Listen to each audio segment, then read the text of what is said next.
Hey y'all!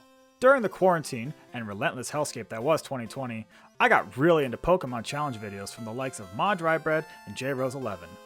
While watching their videos, I often thought to myself, dear God and all that is holy, why on earth would anybody put themselves through this agony? And since everyone knows that curiosity never killed the cat, I decided to do one myself with my favorite Pokemon game, Crystal. I originally started this playthrough back in May, and even got all the way to the Elite Four. But during a recent move to my new house, I accidentally lost a save file. I was so frustrated that I gave up on the run for a very long time. However, hearing that my Drybread would be doing a Teddiursa challenge of his own this week really lit a fire under my tuchus. So, without further ado, I want to answer the question, can you beat Pokemon Crystal with just one Teddiursa? Ever since its recurring role as a mischief maker during the Master Quest series of the Pokemon anime, Teddiursa has been one of my all-time favorite Pokemon. While its cuteness factor is off the charts, I am somewhat concerned with its base stats. Base 80 attack is passable, I guess, but the rest of the stats are honestly awful. I was glad to find out that Teddiursa at least gets a Dark-type move early on by level up. Otherwise, I don't think that we'd even be able to get past the Ghost Gym leader Morty. Overall, I think we'll be okay for the early stages of the game, but I can't imagine how difficult it's going to be to defeat the final boss Red. For this challenge, I use the rules most people are familiar with. No trainer items in battle, and I can only use Teddiursa. No glitches or exploits, besides of course using the universal Pokemon randomizer to start the game off with a Teddiursa. Alright, it's time to get started, so please just bear with me. Right away we start off in New Bark Town, where we talk to Professor Elm and get started with our own Teddiursa. I nickname it Bubba Lubba, for my beloved wife. I've replaced Chikorita with Teddiursa. That way our rival will pick Cyndaquil. In my opinion, Typhlosion is arguably the strongest final form starter, and I want to make this as hard as possible. Feraligatr stands can fight me in the comments. Now that we're finally on our way, we go and get the mystery egg from Mr. Pokemon's house to give to Professor Elm. And then we have our very first rival battle. I'm easily able to knock out his Cyndaquil with 3 scratches, while his tackle does barely anything to us. By the time I get to Violet City, I feel confident enough to take on the flying gym leader Faulkner without going to Bellsprout Tower first. He leads off with a level 7 Pidgey, which we OHKO with Scratch thanks to a lucky critical hit. Faulkner then sends out his level 9 Pidgeotto, which actually does decent damage with Gust. However, Teddiursa is just too strong and we easily defeat him, earning the very first gym badge. After we get the heck out of there, we head towards Azalea Town and pass through Union Cave, where I realized very quickly that rock types are a problem for Bubba Lubba.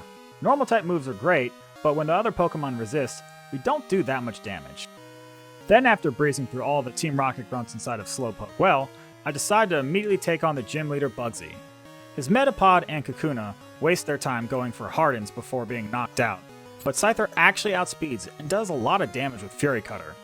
Fury Cutter does more damage each time it's used, and the third one leaves us with only 16 HP.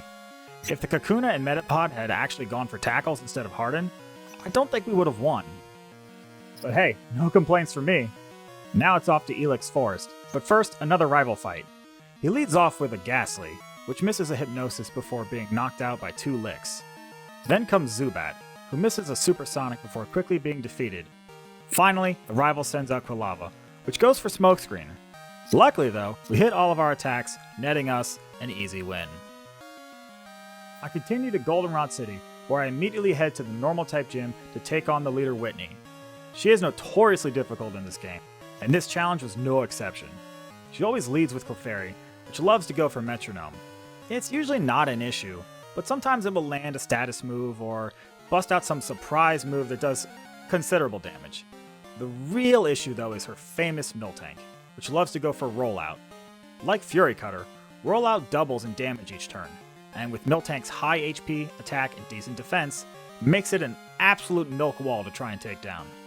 I try this battle many times, but when Fury Swipes is your best move, Teddiursa is either missing its attacks or not doing quite enough damage. After many tries and even some grinding, I eventually get a run with some decent Fury Swipes luck, while her Miltank uses Stomp a couple times instead of immediately going for Rollout, giving us the chance to finally end this bovine nightmare and win ourselves a gym badge.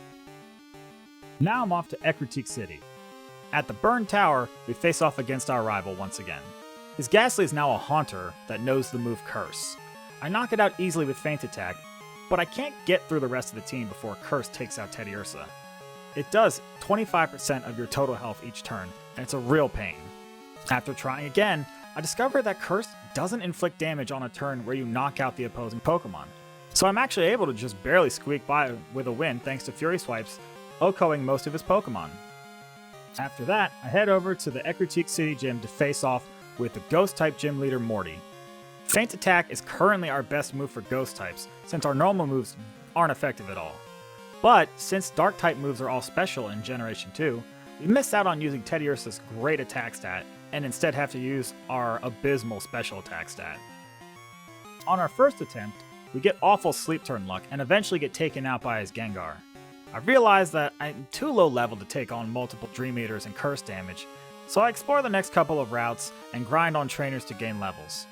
Coming back now at a higher level, I challenge Morty again.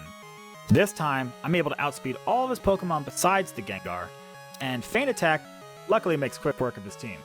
Next is the Cianwood City Gym Leader Chuck.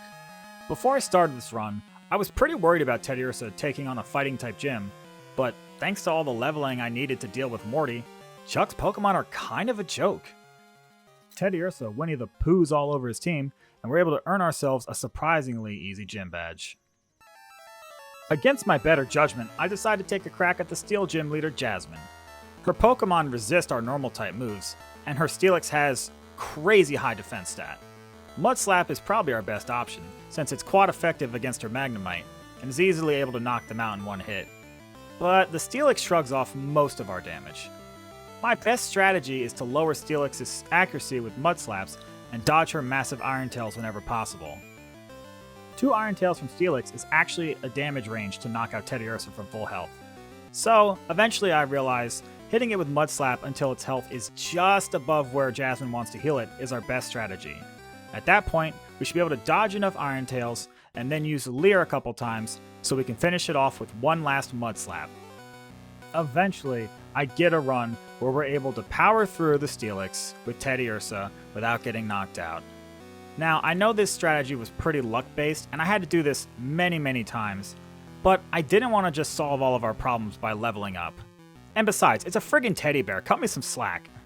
After that absolute slog of a gym, I head to Mahogany Town, do all the Lake of Rage side quests, beat up Team Rocket, and then take on the Ice-type gym leader Price. Although after the whole ordeal with Jasmine, getting to Price was actually harder than beating him. His Pokemon are all a one-shot with Slash. It's crazy how whenever Teddiursa actually gets to use its normal-type moves, it's surprisingly strong. During the Goldenrod Radio Tower debauchery with Team Rocket, we have yet another rival battle. His Pokemon are only level 30 though, so we're able to just slash and thrash our way to victory. Not a ton to say here, Teddiursa's really putting in the work. Next I head to the Blackthorn City Gym to take on the Dragon-type gym leader Claire. Once again, Teddiursa is just too strong for her Pokemon, and it turns out our best strategy anytime we can is to just slash and thrash our way to victory. Even her Kingdra is no power for the match of our tiny Barraclaws. With all 8 Johto gym badges in hand, we're able to head to Kanto and take on the Elite Four. But at the end of Victory Road, we have one last rival battle, although at this point it's basically just a formality. Its Pokemon don't stand a chance against our beautiful bear. Teddiursa is once again able to brute force its way to victory, and before we head into the Elite Four, we stock up on items and waste all of our money in case we get defeated. Going into the Elite Four, our Teddiursa is at level 59, while most of their Pokemon will be in the 40s to low 50s. First up is the Psychic-type Elite Four member Will. Teddiursa is easily able to take out all of his Pokemon in 1 or 2 hits, so they never really get the chance to do anything at all. The Executor does go for a Leech Seed, but it misses, and I don't think it really mattered, because Teddiursa just does too much damage too quickly. Next up is Koga. His Pokemon like to go for status moves like Poison or set up spikes, so as long as we can hit his Pokemon, we're usually able to knock them out. Fortress is part Steel-type, so it resists our normal moves, but it wastes most of its time going for status moves that don't do all that much, so we're just able to knock it out by brute force. The real concern is the Crobat, which is faster and is able to go for Double Team. Luckily, we don't miss our attacks, and we're able to knock it out and defeat Koga without too much trouble. Next up is the Fighting type Elite Four member Bruno. Anyone that's a fan of J-Rose 11 knows that in Gen 1 he's an absolute joke, but in this game his Pokemon are actually pretty good. Teddiursa is able to do big damage to most of his Pokemon because of their low defense, and even Onix isn't really that big of a deal. One small note is that Hitmonchan will always go for Mach Punch, a priority fighting type move that does almost half of Teddiursa's health. After that, the only real issue is Machamp. When it doesn't go down in one hit, which is kind of a lot, it easily takes out Teddiursa with a powerful Cross Chop. Rather than waiting for an attempt where Cross Chop misses, I go get a few more levels and come back. At that point, Thrash is able to one-hit KO the Machamp, and we easily take out Onix for the victory. Now for the last Elite Four member, the Dark-type trainer Karen. She always leads off with her Umbreon, which loves to go for Sand Attack to lower our accuracy. Her Pokemon are all pretty easy to knock out, but her Gengar outspeeds us and likes to go for Curse, and this is a huge issue. Eventually, we do get a run where we get pretty good luck with accuracy checks and confusion, and we're able to finish off our team with a series of slashes and thrashes. Finally, it's time for the champion, Dragon Trainer Lance. This dirty rotten scoundrel and his 3 illegal Dragon Knights do insane amounts of damage with Hyper Beams. His Pokemon are all pretty high level and also bulky, so I decide that our best bet is to go for Thrash. The only problem is that we keep getting awful confusion luck. I'd love to have Teddiursa hold a Bitter Berry to heal its confusion after Thrash, but it absolutely needs to hold the Quick Claw. Most of my attempts leave Teddiursa with very little health by the time we reach Aerodactyl, and there's just no way for us to outspeed it otherwise. It goes for Hyper Beam and Rock Slide, and just overall is a pain. After many attempts, I decide to grind a little bit before challenging Lance again. And even then, it still takes so many more attempts than I care to admit. Eventually though, we get a decent run where we're able to barely squeak out a victory, get us into the Hall of Fame. And with that, the challenge is over. The run is technically complete. But I can't just leave it there. I decide to head to Kanto and collect the last 8 gym badges so we can access Mount Silver and take on the final boss Red. For some reason, the Kanto gym leaders are lower levels and just generally weaker than the Elite Four members. So Teddiursa is able to breeze through most of them with our trusty slash and thrash strategy. The only gym leader that poses any real threat is the ex-champion Blue, the Viridian City gym leader. As you would expect, his Pokemon are all pretty decent, and his Alakazam likes to set up Reflect, which makes doing damage to his Pokemon that much harder. On top of that, his Rhydon is so bulky that we lose tons of health to Sandstorm, and it hits us with strong physical attacks before we can really do anything. After many attempts, I'm able to get past the Rhydon, but his Arcanine is able to cheese out a victory using Extreme Speed.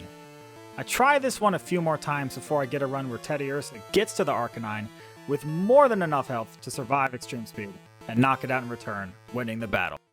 With all 16 gym badges finally in hand, we're able to head to Mount Silver and take on Red. Teddiursa is right on par with the levels of all of his Pokemon, so this one is pretty difficult. Red always leads off with Pikachu, which not only outspeeds, but loves to go for the move Charm.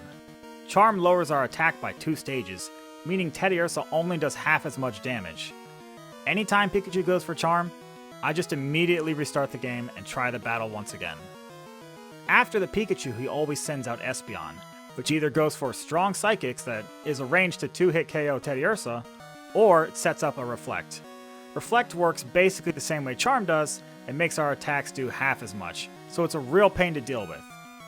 However, after many attempts, I find that if I can avoid the Charm, I can stall out Reflect by going for Slashes. Since Slash has a higher critical hit ratio, what usually happens is, it'll either crit to ignore the defense boost from Reflect, or it won't crit, and we can stall out enough turns for the Reflect to fade. Snorlax is especially helpful with stalling out Reflect, since for some reason rather than go for Body Slam, it often goes for Amnesia, even though we don't have any special type attacks to hit it with. The last 3 Pokemon he sends out after that are, in this order, Venusaur, Charizard, and Blastoise. Venusaur only ever picks between 2 moves, Solar Beam and Sunny Day. Our best case scenario is that it goes for Solar Beam on the first turn. This gives us the chance to hit it with 2 slashes and knock it out. If it goes for Sunny Day first, we can still knock it out before it gets a chance to use Solar Beam, but then this sets up the Charizard to hit us for huge damage with Flamethrower.